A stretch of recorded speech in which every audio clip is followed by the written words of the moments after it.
of Ephesus. তিনি সেই এফেসীয় শহরের যতগুলো গৃহস্থ মণ্ডলী ছিল সমস্ত মণ্ডলী লোকেদের জন্য নাম উল্লেখ করে করে প্রার্থনা করছেন। He was mindful of every one of them who was part of the Ephesian church. এফেসীয় মণ্ডলীর অন্তর্ভুক্ত যে সমস্ত লোকেরা রয়েছে তাদের নাম ধরে ধরে উল্লেখ করে করে তিনি প্রার্থনা করছেন। এবং তিনি সেই প্রার্থনা কালে তিনি প্রার্থনা করলেন এজন্যই যে তিনি বলছেন তোমাদের হৃদয়ের চক্ষু যেন আলোকময় হয়। আমরা অনেক সময় বহু বছরের বিশ্বাসী, বহু বছর ধরে হয়তো মণ্ডলীতে আসছি, কিন্তু আমাদের বাপ্তিস্ম হয়তো হয়ে গেছে, আমরা পবিত্র আত্মাতে হয়তো বাপ্তিস্ম লাভ করেছি, কিন্তু তথাপি ঈশ্বরের আত্মা আমাদের আজকে প্রশ্ন করছেন আমাদের হৃদয়ের চক্ষু কি আলোকময় হয়েছে? অনেক সময় আমাদের হৃদয়ের চক্ষু আলোকময় না হওয়ার কারণে আমরা অনেক সময় ভুল সিদ্ধান্ত নিয়ে ফেলি, আমরা ভুল পথে চলে যাই। আমরা ভাবি যে মণ্ডলীতে আসলে মণ্ডলীর মধ্যে আমরা বিভিন্ন অ্যাক্টিভিটির মধ্যে যোগদান করলে হয়তো আমরা পরিত্রাণ পেয়ে যাব।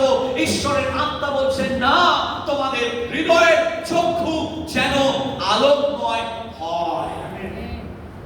কারণ হৃদয়ের চক্ষু আলোকময় না হলে আমরা অনেক কিছু ঐশ্বরিক বিষয়, ঈশ্বরের বিষয় আমরা উপলব্ধি করতে পারি না, আমরা বুঝে উঠতে পারি না, আমরা হৃদয়ঙ্গম করতে পারি না। ঈশ্বর আমাদেরকে আরো একটিবার আমাদের দৃষ্টি আকর্ষণ করতে চাইছেন এবং তিনি বলতে চাইছেন যে তোমাদের হৃদয় যেন আলোকময় হয়। সেই কারণে প্রভু যিশু তিনি আমাদেরকে অন্ধকারের জগৎ থেকে, অজ্ঞতার জগৎ থেকে তিনি সেই জগতের মধ্যে নিয়ে আসলেন যেখানে জ্যোতি রয়েছে। সেই জ্যোতির মধ্যে যারা থাকে তাদের মধ্যে অন্ধকারের লেশ মাত্র থাকে না। সেই কারণে আমাদের হৃদয় মধ্যে সেই অন্ধকারের লেশ মাত্র যদি থাকে তাহলে মনে রাখতে হবে যে আপনি এখনো আপনার হৃদয়ের চক্ষু আলোকময় হয়নি। যদি আমরা এই ব্যাকগ্রাউন্ডটা একটু স্টাডি করি তাহলে দেখবো সাধু পৌল তিনি প্রার্থনা করছেন আত্মায় যেন হৃদয়ের চক্ষু আলোকময় হয়। কিন্তু যখন তিনি হৃদয়ের কথা বলছেন, এই কোন হৃদয়ের কথা বলছেন? তিনি কি বলছেন সেই আবেগ জনিত বিষয়ের কথা যে আমরা আবেগের দ্বারা পরিচালিত হই? কখনো না। তিনি বলছেন সেই মানুষটার কথা যে মানুষটা আপনার ভেতরে রয়েছে, যেটা genuine person, সেটা naked self without any prejudices, without any camouflage, যেটা আড়াল করে রাখি না আমরা। আমার ভেতর এবং বাহিরে যেন এক থাকি, বলি আমেন। আমার ভেতর এবং আমার বাহির, আমার ভেতর এবং বাইরে যেন আমরা এক থাকি। ভালো, আমার ভেতর এবং বাইরে যেন আমরা এক থাকি। ঈশ্বর তিনি আমাদের হৃদয়ের সঙ্গে কথা বলছেন এবং এখানে একটা বিশেষ ভূমিকা পবিত্র আত্মা রয়েছে। এখানে সেই বিশেষ ভূমিকাটা কি? এখানে বলছে এখানে একটা বিশেষ ভূমিকা রয়েছে, the role of the Holy Spirit, পবিত্র আত্মার ভূমিকা। মানে আপনার হৃদয়ে যদি সেই চক্ষুটা আলোকময় হতে হয় তাহলে আপনি নিজের চেষ্টায় সেটা পারবেন না। পবিত্র আত্মা আপনার হৃদয়ের মধ্যে সেই আলোকিত করবেন, বলুন আমেন। সেই কারণে আমরা পরিত্রাণ পেয়ে গেলে যে আমরা পরিত্রাণের সঙ্গে সঙ্গে সমস্ত কিছু আমরা বুঝে যাব তা কিন্তু নয়। ঈশ্বরের পবিত্র আত্মা অনেক কিছু আমাদেরকে বুঝতে সাহায্য করেন। এই ধরনের যে বিষয় তিনি প্রার্থনা করছেন সাধু পৌল, এই প্রার্থনার সাথে সাথে মনে রাখবেন তিনি শেষ সময়ের কথাও বলছেন। এই জায়গাটা আরেকবার আমরা পাঠ করব। এফেসীয় পুস্তকের 1 অধ্যায় আমি 19 পদের দিকে চাইছি।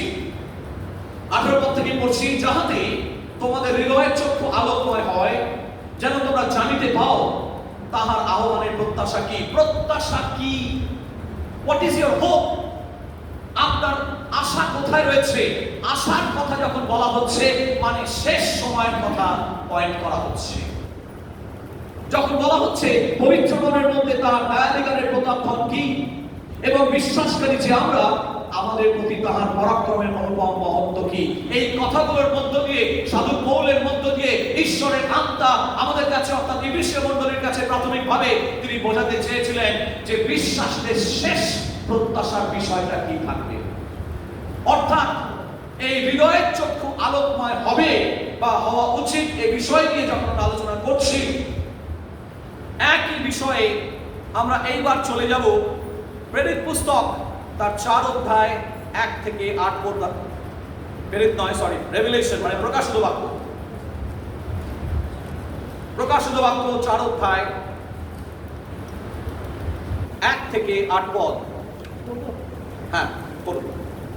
প্রকাশিত বাক্য হেডিংটা আছে স্বর্গীয় আরাধনার দর্শন। ইহার পরে আমি দৃষ্টি করিলাম, আর দেখো স্বর্গে এক দ্বার খোলা রহিয়াছে।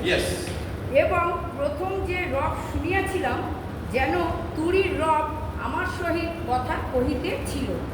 সেই রব শুনিলাম কেহ বলিতেছেন, এই স্থানে উঠিয়া আইসো, ইহার পরে যাহা যাহা অবশ্য ঘটিবে সেই সকল আমি তোমাকে দেখাই। আমি তখনই আত্মাবিষ্ট হইলাম, আর দেখো স্বর্গে এক সিংহাসন স্থাপিত, সেই সিংহাসনের উপরে এক ব্যক্তি বসিয়া আছেন। যিনি বসিয়া আছেন তিনি দেখিতে সূর্যকান্তের ও শারদীয় মণির তুল্য, আর সেই সিংহাসনের চারিদিকে মেঘধনু, তাহা দেখিতে মরকত মণির তুল্য। আর সেই সিংহাসনের চারিদিকে 24টি সিংহাসন আছে। সেই সকল সিংহাসনে 24 জন প্রাচীন বসিয়া আছেন। তাহারা শুক্ল বস্ত্র পরিহিত, এবং তাহাদের মস্তকের উপরে সুবর্ণ মুকুট। ব্যাস, এই পর্যন্ত। Amen, amen. আজকে আমাদের প্রকাশিত বাক্যে 4 অধ্যায় 1 থেকে 8 পদ আমাদের অস্ত্রাংশ, কিন্তু আমরা তার উপূর্ধ্বের অংশটা বা প্রথমের দিকে আমরা দেখে নেব, যেটা শুরু হচ্ছে 4 অধ্যায় 1 পদ থেকে, এবং সেখানে বলছে ইহার পরে আমি দৃষ্টি করিলাম, আর দেখো স্বর্গে এক দ্বার খোলা রয়েছে। যোহন তিনি পাটন দ্বীপে বন্দী রয়েছেন। কোথায়? পাটন দ্বীপে বন্দী রয়েছেন। এবং সেই পাটন দ্বীপে তিনি যখন বন্দী রয়েছেন, ঈশ্বর তাকে একটি দর্শন দিচ্ছেন। সেই দর্শন তাকে ভবিষ্যতের জন্য দেখানো হচ্ছে, এবং সেখানে তিনি যখন দর্শন দেখছেন, তিনি দেখলেন যে একটি দ্বার খোলা রয়েছে। একটি দ্বার খোলা রয়েছে, স্বর্গের দ্বার খোলা রয়েছে। এবং আজকে এই খোলা রয়েছে দ্বারটির মধ্য দিয়ে ঈশ্বর আমাদের অন্তরের সঙ্গে কথা বলছেন। আমরা কিন্তু সাধু পৌলের সেই প্রার্থনার মধ্য দিয়ে আমাদের বক্তব্য শুরু করেছি। সাধু পৌল তিনি প্রার্থনা করছেন যেন তোমাদের হৃদয়ের চক্ষু আলোকময় হয়। আর কি বিষয়ে আলোকময় হবে? প্রথম বিষয় যা প্রকাশিত বাক্যের 4 অধ্যায় 1 থেকে 8 পদের একেবারে প্রথম অংশে লেখা রয়েছে যে তিনি যখন পাতন দ্বীপে বন্দী ছিলেন, সেই সময় ঈশ্বর দেখালেন যে স্বর্গের একটা দ্বার খোলা রয়েছে। তার মানে সেটা আমাদেরকে যোহন লিখিত সুসমাচারের 3 অধ্যায় 16 পদে নিয়ে যায়। বিখ্যাত সেই পদ, সেই পদে কি লেখা রয়েছে? কারণ ঈশ্বর দান করিলেন যে কেহ বিশ্বাস করে বিনষ্ট না হয়, কিন্তু অনন্ত জীবন পায়। আজকে প্রিয় ভাই বোন, ঈশ্বরের বাক্য বলছে স্বর্গের দ্বার আজও আপনার জন্য খোলা রয়েছে। বলুন আমেন। আজকে যতজন এখনো পর্যন্ত মন ফেরায়নি, আজকে এখনো পর্যন্ত যারা বুঝতে পারছে না, তাদের হৃদয়ের মধ্যে সেই চক্ষু হয়তো অন্ধকার অবস্থায় রয়েছে, তাদের উদ্দেশ্যে ঈশ্বর আরেকটি বার আমাদেরকে স্মরণ করিয়ে দিচ্ছেন। প্রথম মাসের প্রথম সপ্তাহে তিনি স্মরণ করিয়ে দিচ্ছেন যেন আমাদের বুঝতে পারি যে আমাদের জন্য ঈশ্বরের হাত তিনি প্রসারিত করে রেখেছেন। আজও যাদের হৃদয়ের মধ্যে সেই আলোকিত অবস্থায় এসে পৌঁছায়নি, ঈশ্বর বলছেন তোমাদের জন্য আমি স্বর্গের দুয়ার আজও খোলা রেখেছি। আজকে কতজন তোমরা তোমাদের মনকে পরিবর্তন করবে? আমরা হয়তো বিশ্বাসের জীবনে চলেছি, আমরা হয়তো গতানুগতিক ভাবে আমরা ঘুম থেকে উঠে আমরা চলে আসলাম মণ্ডলীতে, আসতে হবে প্রথম শতাব্দীর প্রথম যে রবিবার আমাদের আসতে হবে, তাই আমরা এসেছি। কিন্তু ঈশ্বরের বাক্য বলছে তোমাদের হৃদয় কি আলোকিত হয়েছে। ঈশ্বর তিনি বলছেন তোমাদের হৃদয় আলোকিত হওয়ার প্রয়োজন রয়েছে, এবং যাদের হৃদয় আলোকিত হয়নি ঈশ্বর বলছেন আজও আমি দাঁড়িয়ে রয়েছি, আজও আমি প্রতীক্ষা করছি, আজও তোমাদের হৃদয় দ্বারে আমি প্রতীক্ষা করছি। তোমরা যদি হৃদয় খুলে দাও তোমাদের হৃদয়ের মধ্যে আমি প্রবেশ করব, আর যখন আমি প্রবেশ করব আমার সাথে সাথে জ্যোতিও প্রবেশ করবে। তিনি বলছেন আমি জগতে জ্যোতি। তাই যিশুকে যখন আপনার অন্তরে নেবেন দেখবেন আপনার জীবনে জ্যোতি পরিপূর্ণ হবে। আপনি নিজে টর্চের আলো জ্বালালে সেই জ্যোতি আপনার অন্তরে আসবে না।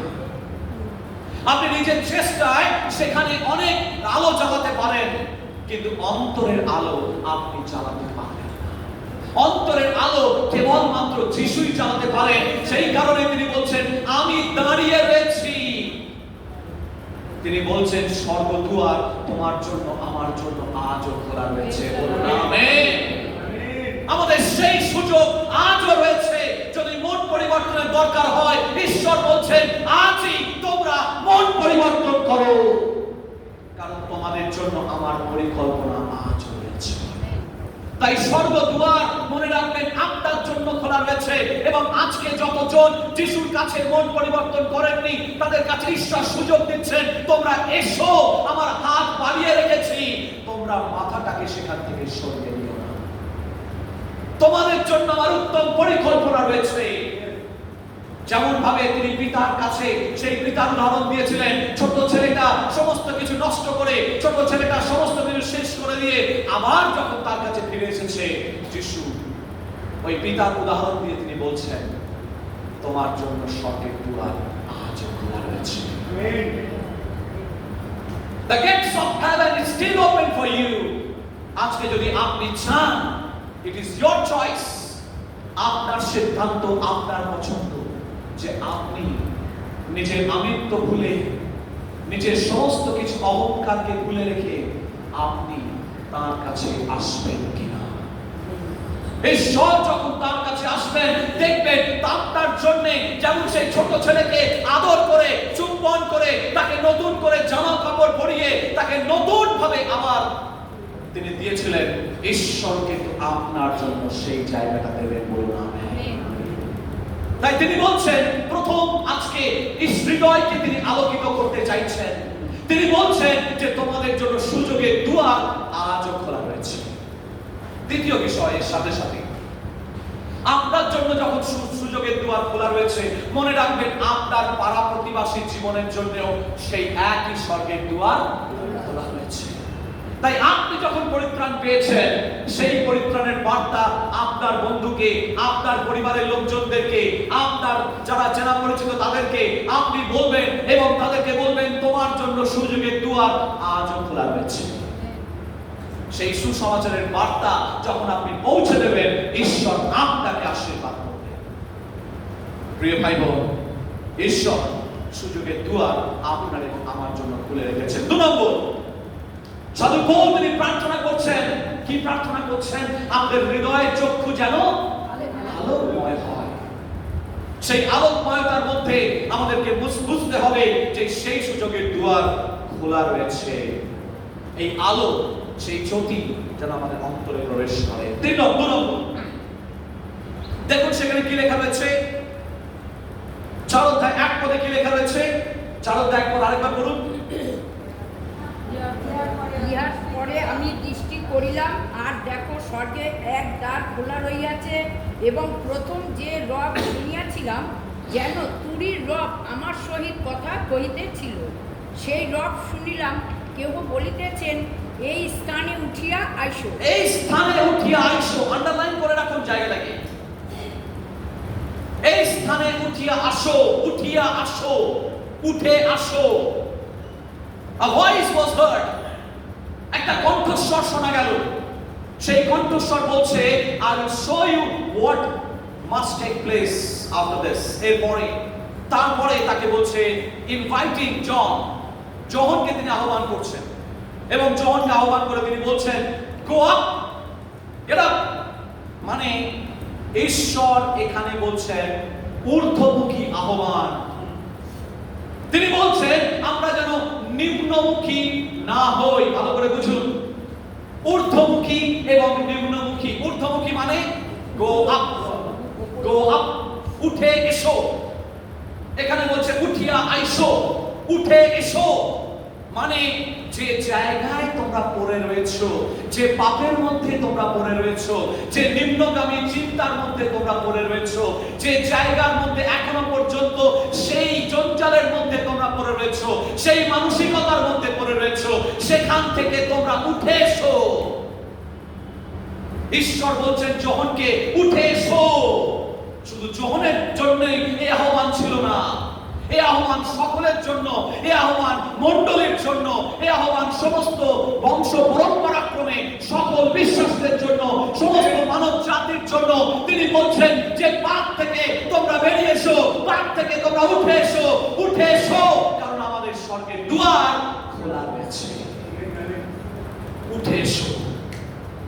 ঈশ্বর তিনি চ্যালেঞ্জ করছেন নিম্নগামী চিন্তা ভাবনা, নিম্নগামী লক্ষ্য, নিম্নগামী সমস্ত কিছু থেকে তোমরা বেরিয়ে এসো, তোমরা উঠে এসো। এই জন্য সাধু পৌল তিনি বলছেন যে যা কিছু নোবেল, যা কিছু উচ্চস্তরীয়, যা কিছু ভালো বিষয়, যা কিছু উত্তম বিষয়, যা কিছু ভালো বিষয়, তোমরা সেই সমস্ত বিষয়ে চিন্তা করো। তোমাদের চিন্তা ভাবনাগুলো যেন স্বর্গস্থ হয়। কারণ আমরা বলি হে আমাদের স্বর্গস্থ পিতা। আমরা বলি স্বর্গস্থ পিতা আর চিন্তা করি পাতালস্থ। আমরা বলি হে আমাদের স্বর্গস্থ পিতা, তোমার নাম পবিত্র বলিয়া মান্য, আর কাজ কি করি?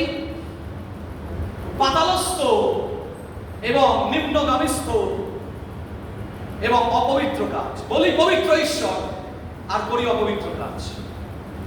ঈশ্বর বলছেন স্বর্গস্থ বিষয়ে চিন্তা করো, মানে ঊর্ধ্বগামী চিন্তা করো। যা কিছু ভালো বিষয়, যা কিছু উত্তম বিষয়, সেই বিষয়ে চিন্তা করো। নিম্নগামী চিন্তা যেন তোমাদেরকে ক্ষয় না করে। মনে রাখবেন, নিম্নগামী চিন্তা কেবল ক্ষয় করে। একটা মৃতদেহ যখন কবর দেওয়া হয়, আপনারা সকলেই জানেন, যখনই একটা দেহকে, কিছুদিন আগে একটা ভিডিও দেখছিলাম ফেসবুকে, এবং সেখানে দেখানো হচ্ছে যে কত দিনের মধ্যে একটা দেহ মোটামুটি মাটির মধ্যে মিশে যেতে পারে। প্রথম 3-4 দিন তার দেহের মধ্যে বড় বড় যে পোকাগুলো, সেই পোকাগুলো তার ভেতরটাকে খেয়ে ফেলে। 8 দিনের মাথায় দেখা যায়, 8-9 দিনের মাথায় তার সমস্ত চোখগুলোকে খুবলে খুবলে খেয়ে সবগুলো পোকাগুলোই করে দেয়। মোটামুটি 15 থেকে 20 দিনের মাথায় পুরো বডিটাকে কঙ্কাল বানায়। একটা ভিডিও দেখাচ্ছে। তাহলে দেখা যাচ্ছে এই যে পোকাগুলো, এগুলোকে কি বলে? মাগত বলে একটা আছে। এই পোকাগুলো সমস্ত ওই খেয়ে খেয়ে খেয়ে খেয়ে পুরো এটাকে নষ্ট করে। এই পোকাগুলোকে আমি বলে থাকি নিম্নগামী পোকা, যাদের রসদগুলো ভালো জিনিস নয়, মৃত মানুষের দেহ। কোন এক সাব ইন্সপেক্টর পুলিশ একটা ইন্টারভিউ দিচ্ছেন, এটা বাস্তব কথা। যে ইন্টারভিউ যখন দিচ্ছেন, একটা জায়গায় মার্ডার হয়েছে। তিনি বলছেন আমাদের অনেক পুলিশই সাধারণ চিন্তা ভাবনা আমরা ভাবতে পারি না, কিন্তু গ্রামের লোকেরা অনেক বেশি সাধারণ চিন্তার দ্বারা অনেক কিছু করতে পারে। তো বলছে যে একটা জায়গায় গিয়ে আমি ইনভেস্টিগেশন করতে গেছি, এখানে মার্ডার হয়েছে। বলছে না তো বাবু, দেখিনি। তা বলছে আপনাদের সাধারণ জ্ঞান নেই? যদি কোনো বডি ফেলে যায় বা মার্ডার হয় এই জায়গায়, তাহলে আপনি ওইভাবে ইনভেস্টিগেশন কেন করছেন? গ্রামের লোক, একটা অশিক্ষিত লোক একজন পুলিশ ইন্সপেক্টরকে বলছে। বলে যদি কোনো বডি থাকে, আপনি আকাশের দিকে তাকান, সেখানে শকুন থাকবে। তার মানে শকুন যখন থাকবে, আপনাকে বুঝে নিতে হবে vultures are talking about the vultures soaring on the sky, আকাশের মধ্যে ঘুরে বেড়াচ্ছে। তখনই বুঝতে হবে নিচে কোনো বডি পড়ে রয়েছে। তার মানে এটাকে অন্যভাবে আমি ব্যবহার করছি, শকুন তখনই ঘোরে যখন সেখানে মৃতদেহ থাকে। মৃতদেহ যখন মাটির নিচে থাকে তখন সেখানে মাগধ পোকা তৈরি হয়, যেগুলো মৃতদেহের ওপরে তাদের জীবন ধারণ করে। এগুলো নিম্নগামী চিন্তা ভাবনা। ঈগল আর ভালচারের মধ্যে, মানে শকুনের মধ্যে তফাৎ রয়েছে। শকুন নির্ভর করে কখন মৃতদেহটা রয়েছে আমি গিয়ে খাবো, কিন্তু ঈগল পক্ষী কিন্তু তা বলে না। ঈগল পক্ষী ঊর্ধ্বে থাকে, দুজনে আজ উপরে আছে, কিন্তু একজনের চিন্তা নিম্নগামী। দুটোই পাখি, একজনের চিন্তা নিম্নগামী আর একজনের চিন্তা ঊর্ধ্বগামী। ঈগলের কথা অনেকবার বাইবেলে রেফারেন্স দেওয়া আছে। কেন? কারণ সে ঊর্ধ্বগামী পক্ষী। আজকে ঈশ্বর বলছেন তোমরা ভালচার নও, তোমরা শকুন হয়েও না, তোমাদের মনের মধ্যে যেন ঈগল পক্ষী বিরাজ করে, বলি আমেন। ঈশ্বরের আত্মা আমাদেরকে বলছে আমাদের সমস্ত মানসিক অভিলাষ থেকে ত্যাগ করে সেখান থেকে উঠে আসতে হবে। যিশু তার শিষ্যদেরকে ডাকলেন আর তার শিষ্যরা সঙ্গে সঙ্গে সমস্ত কিছু ফেলে দিয়ে তার পশ্চাদপসারণ করতে শুরু করলেন। যিশু আজকে আপনাদেরকে ডাকছেন, আপনি কি যিশু সমস্ত কিছু, সমস্ত মানসিক অভিলাষ ছেড়ে আমরা কি বেরিয়ে আসতে পারি? তার পিছনে আমাদেরকে চলতে হবে। এখানে যোহনকে কিন্তু রাজি হতে হয়েছিল। মনে রাখবেন, ঈশ্বরের আত্মা ততক্ষণ কাজ করতে পারেন না যতক্ষণ না পর্যন্ত আপনার মধ্যে একটা উইলিংনেস আসছে, একটা ইচ্ছা তৈরি হচ্ছে। আমি পবিত্র আত্মা দ্বারা পরিচালিত হতে চাই, কিন্তু সেই চাইটা আপনার মধ্যে ভেতর থেকে আসতে হবে, বলুন আমেন। যখন সেই ভেতর থেকে আসবে, পবিত্র আত্মা আপনাকে শক্তি যোগাবেন। অর্থাৎ আপনার ইচ্ছা এবং পবিত্র আত্মার অভিষেক একই সঙ্গে হবে। অর্থাৎ পবিত্র আত্মা যতক্ষণ না পর্যন্ত আপনার মধ্যে সেই উইলিংনেসটা দেখবেন, আপনার মধ্যে সেই ইচ্ছাটা দেখবেন, ততক্ষণ পর্যন্ত আপনাকে অভিষেক দিতে বাধা পান। আজকে আপনার মধ্যে কি সেই ইচ্ছাটা রয়েছে?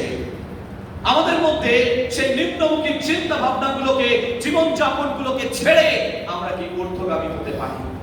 আমরা অনেক সময় আমরা গাড়ি, বাড়ি, চাকরি, নকরি এই সমস্ত বিষয়ে চিন্তা করি, কিন্তু মনে রাখবেন এই কূপমণ্ডক বা গণ্ডির মধ্যে থাকলে আপনি বিশ্ব সংসারে ঈশ্বরের বার্তাকে আনতে পারবেন না।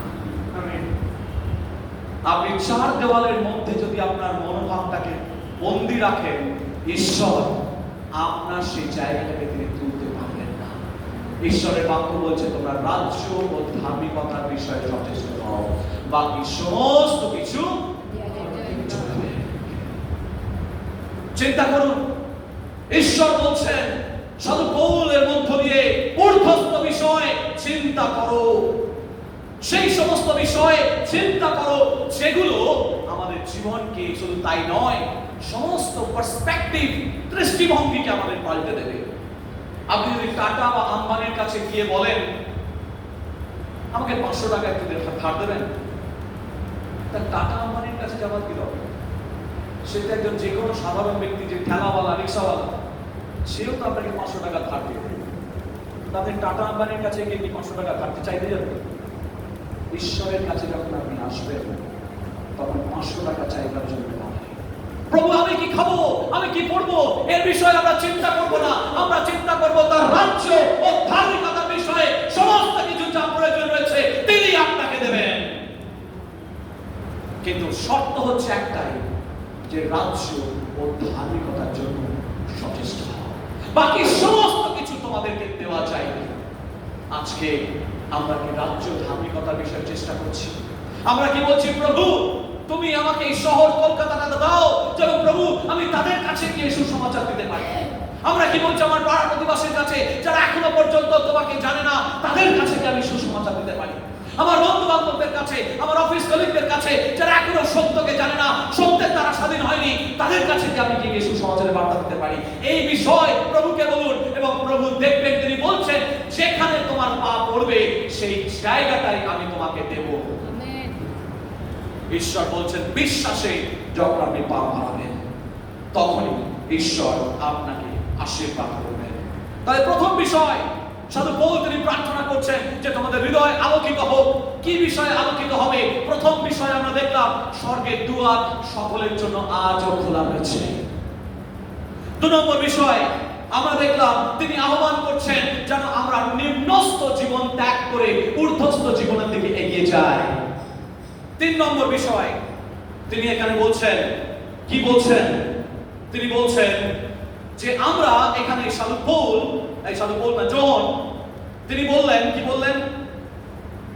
একটু ওই জায়গাটা একটু পড়ে নিই, 3 পদ অনুসারে, 3 পদে চটপট 3 পদ। বসিয়া আছেন তিনি দেখিতে সূর্যকান্তের ও শান্তিও মণির তুল্য।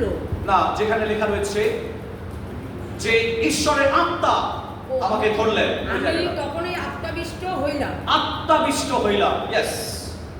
এখানে যখন ব্যাস এইটুকু, যখন এখানে আত্মাবিষ্ট হইলেন, কেন? যখন আত্মাবিষ্ট হওয়ার কথা বলছে, কথাটার মানে কি? কথাটার মানে হচ্ছে এটাই যে নিজের শক্তিতে তিনি সেই সমস্ত দর্শন তিনি দেখছেন না। সেইখানে বলা আছে যে আত্মাবিষ্ট হইলাম, ঈশ্বরের আত্মাবিষ্ট হইলাম। তার মানে ঈশ্বর আত্মা দ্বারা তিনি দেখাচ্ছেন, আত্মা দ্বারা তাকে পরিচালনা করছেন। আমার ইচ্ছা ছিল একটা বেলুন আনার, কিন্তু ভুলে গেছি। একটি বেলুনকে যখন আপনি ফেলে রাখবেন মাটিতে, বেলুন কি নিজের শক্তিতে উঠতে পারবে? কি ভরতে হবে বেলুনের মধ্যে? গ্যাস ভরতে হবে, বাতাস ভরতে হবে। যতক্ষণ বেলুনটার মধ্যে বাতাস না ভরছে, বেলুনটা এক জায়গাতেই পড়ে থাকবে। কিন্তু যখনই বেলুনটার মধ্যে বাতাস ভরবে, বেলুনটা দেখবেন এক জায়গা থেকে উড়ে আরেক জায়গায় চলে। ও নিয়েছেন, ভেরি গুড। এই তো, জোরে একবার হাততালি দিন এই আমাদের দাদার জন্য। Very good, thank you. দেখুন এর মধ্যে গ্যাস ভরা আছে, কিন্তু এটা যখন গ্যাস ছিল না বা হাওয়া ছিল না, এটা পড়েছিল। যখন এটাকে গ্যাস ভরা হলো, এটা কিন্তু এখানে থাকবে না। তখন এটাকে যখন উঠতে উঠতে ধরবে, এটা কিন্তু উঠতে থাকবে, এটা কিন্তু উঠতে থাকবে। তার মানে আপনার মধ্যে আপনি হচ্ছেন সেই বেলুনের মতো।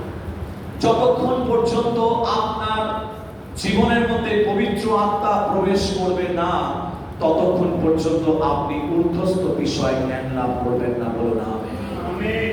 আপনার জীবনে বেলুনের মতো, যখন বেলুনের মধ্যে বায়ু নেই, বেলুনের মধ্যে হাওয়া নেই, সে মাটির মধ্যে পড়ে রয়েছে। কিন্তু যখনই সে বেলুনের মধ্যে হাওয়া ভরলো, সঙ্গে সঙ্গে বেলুনটা উপরে উঠতে থাকবে। বেলুনটাকে এখানে মারলে ওখানে চলে যাবে। তার মানে বেলুনের মধ্যে হাওয়াটা থাকাকালীন অবস্থায় আপনি যেখানে পাঠাবেন সেখানে যাবে।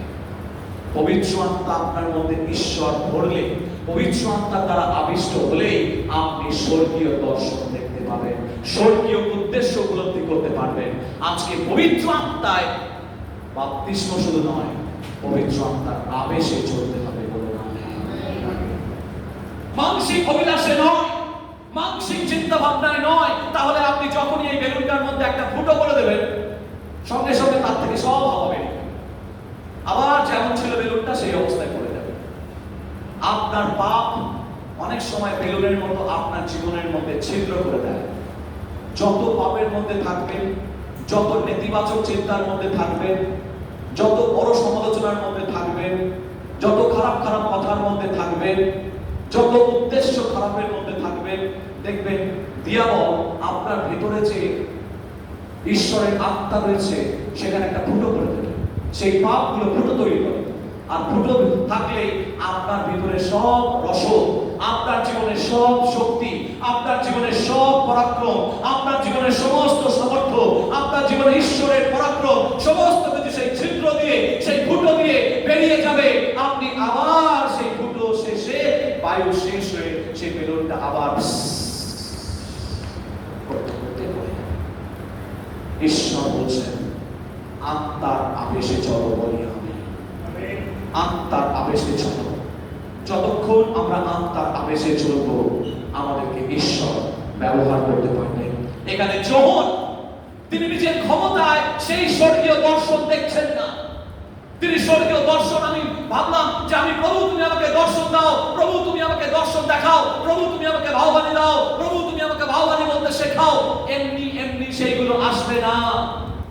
আপনাকে এবং আমাকে সেই পবিত্র আত্মার আবেশের মধ্যে থাকতে হবে। যখন দেখবেন সেই আবেশের মধ্যে আপনি রয়েছেন, ঈশ্বর তিনি আপনাকে ধরবেন তার আত্মায়। জনকে আত্মায় ধরেছিলেন। He was caught in the spirit. John was caught in the spirit. আর সেই আত্মায় যখন তাকে ধরা হয়েছিল, ঈশ্বর তাকে দর্শন দিয়েছিলেন। আপনি নিজের সামর্থ্যে, নিজের চেষ্টায়, নিজের জায়গায় কখনো আপনি পারবেন না ঈশ্বর যা করতে চাইছেন আপনার জীবনে। কিন্তু যদি আত্মার আবেশে চলেন, ঈশ্বর আত্মার মধ্য দিয়ে আপনাকে তার অভিষ্ট লক্ষ্যের পথে তিনি আপনাকে নিয়ে যাবেন। 4 নম্বর, ভেবে দেখুন, যোহন নিঃসঙ্গ অবস্থায় কোন দ্বীপে রয়েছেন বলতে পারবেন? পাটন দ্বীপ।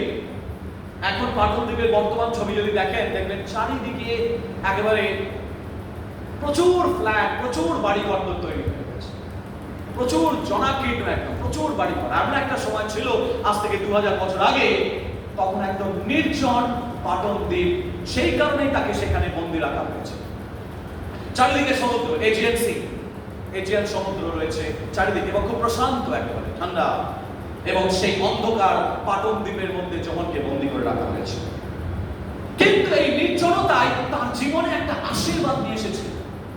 সে হয়তো নির্জনের মধ্যে রয়েছে, কিন্তু ঈশ্বরের সঙ্গে রয়েছে বলি আমেন। অনেক সময় আমাদের জীবনে আমাদের বড় ভিড় বেশি, কাজকর্মের ভিড়। কে কখন ফোন আসছে, প্রার্থনা করতে বসছি, ফোন এসে যাচ্ছে, ফোনকে সুইচ অফ করতে পারছি না। যখন আমি একা রয়েছি তখন ফেসবুক দেখছি, ইনস্টাগ্রাম দেখছি, টুইটার দেখছি, ইত্যাদি ইত্যাদি সোশ্যাল মিডিয়া আমরা ব্যস্ত হয়ে পড়ছি। আর সেই কারণেই আমরা অনেক সময় নির্জনতার মধ্যে যেতে পারছি না। যেখানে যাচ্ছি সেখানে জনতার ভিড়।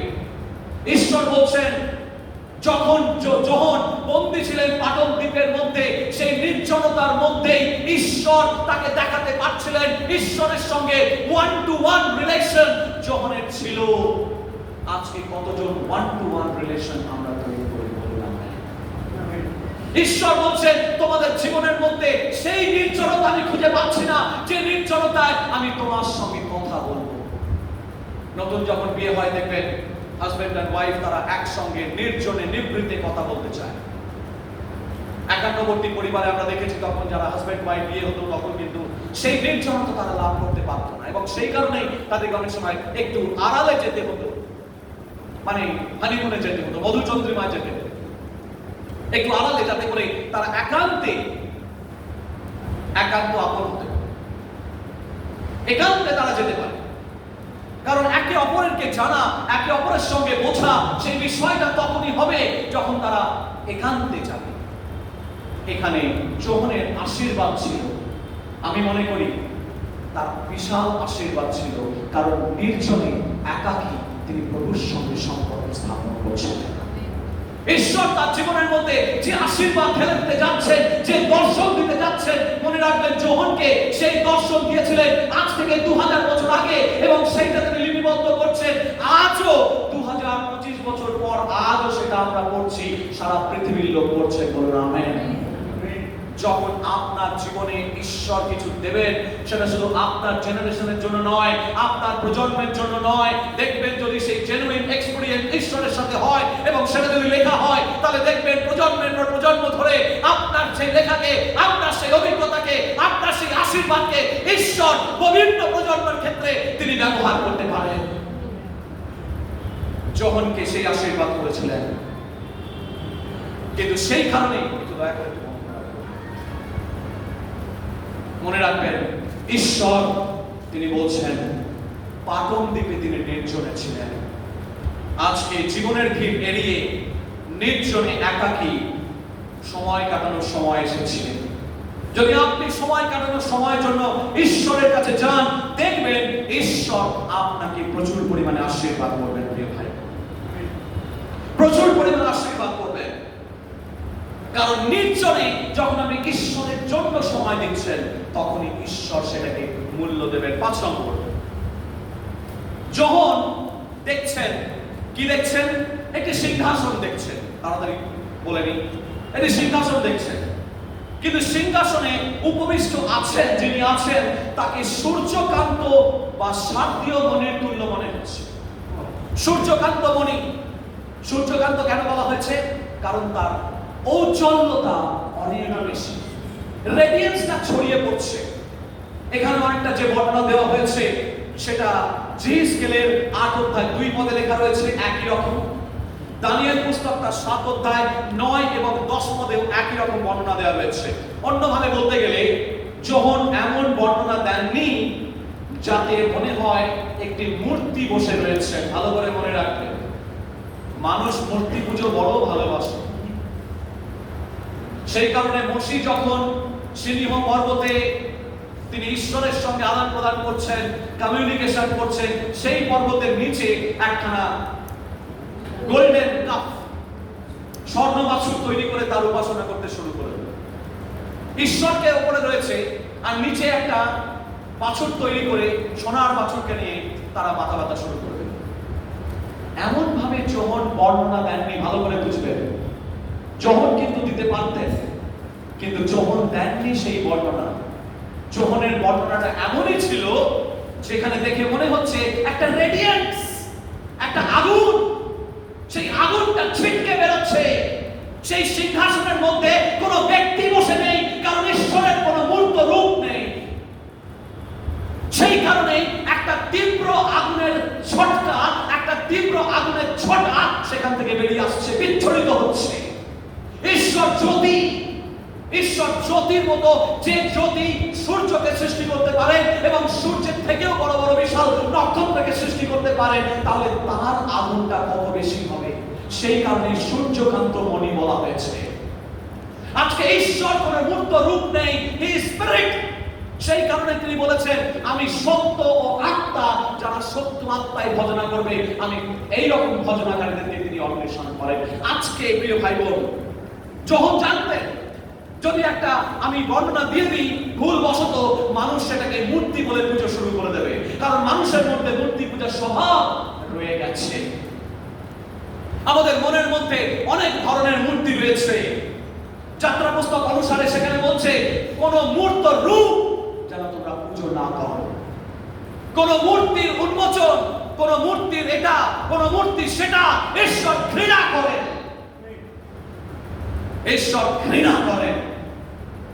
যেখানে ঈশ্বরের মূর্তি নেই, মানুষের মূর্তি কি হচ্ছে?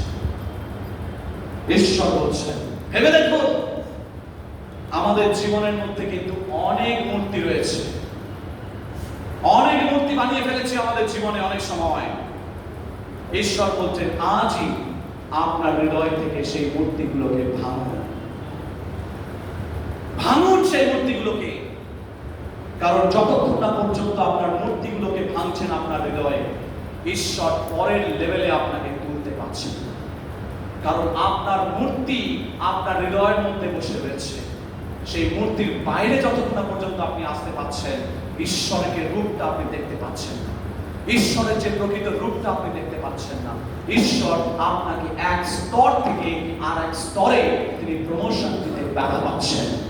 আজকে প্রিয় ভাই বোন, যেমন ভাবে আমরা অনেক সময় দেখবেন প্লেনে যখন আমরা যাই, তখন প্লেনে মেন এয়ারপোর্টে ঢোকার আগে আপনাকে চেক করে। কি চেক করে?